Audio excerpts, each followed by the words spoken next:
एक दफा का जिक्र है कि एक छोटे से गांव में चमचम नाम की एक शरीर लेकिन मासूम लड़की रहती थी। चमचम को दौड़ने का बहुत शौक था, लेकिन गांव के दीगर बच्चे हमेशा उसे दौड़ में हरा देते थे। वो अक्सर उदास हो जाती और सोचती कि काश उसके पास कोई जादुई ताकत होती जो उसे सबसे तेज बना देती। एक दिन जब चमचम जंगल के करीब खेल रही थी, उसने एक पुराना जूतों का डब्बा देखा। वो डब्बा एक छोटे दरख्त के नीचे रखा था और उस पर लिखा था, ये जादुई जूते हैं, लेकिन उनका इस्तेमाल सिर्फ नेक नीति और मदद के लिए किया जा सकता है।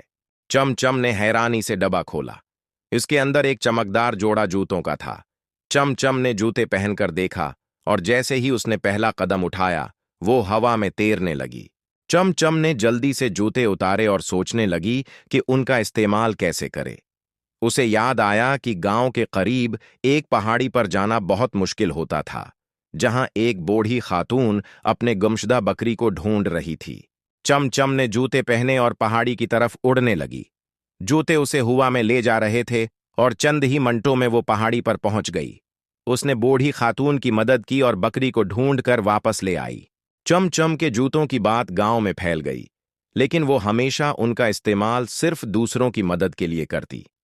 एक दिन गांव के बच्चे, जो पहले उसे दौड़ में हरा देते थे, उसके दोस्त बन गए और सबने मिलकर एक बड़ी दौड़ का इंतजाम किया।